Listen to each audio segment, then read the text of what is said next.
નમઃ શિવાય। શિવ મહાપુરાણ કૈલાસ સંહિતા અધ્યાય 21 યોગીઓની મૃત્યુ પછીની ક્રિયાવિધિ। વામદેવજી બોલ્યા, હે ગુરુ, મેં એ સાંભળ્યું છે કે યતિઓનું દાહ કર્મ થતું નથી, એને કેવળ શુદ્ધિ ભૂમિમાં સ્થાપિત કરવામાં આવે છે। તેનું કારણ શું છે?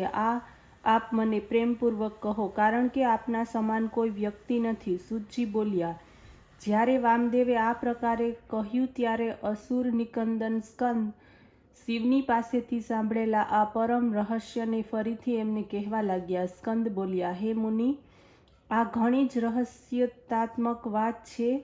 આ પ્રકારનો પ્રશ્ન તો શિવ યોગી ભૃગુ નામના મુનિએ સર્વજ્ઞ શિવજીને કર્યો હતો, જેને સાક્ષાત શિવજીએ એક કથાના લયમાં વર્ણન કર્યો છે। હે બ્રહ્મન, એ જ કથા હું તમને કહું છું। આ જ્ઞાન હર એકને આપવા જેવું નથી। જો કોઈ શાંત ચિત્ત શિવભક્ત મળે તો એને જ આપવું જોઈએ, કારણ કે જેને મહાધૈર્યને લીધે સમાધિ અવસ્થામાં પ્રાપ્ત થઈ છે તે જ શિવરૂપથી પરિપૂર્ણ થયો છે।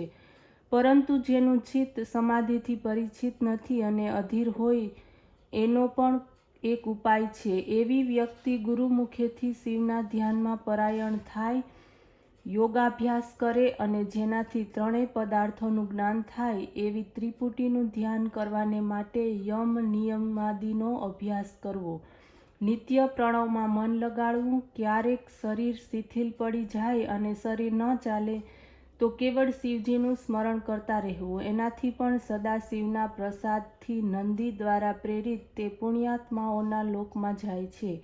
કોઈ પણ રીતે એને ઉત્તરાયણની પ્રાપ્તિ થાય છે। ઓમ નમઃ શિવાય।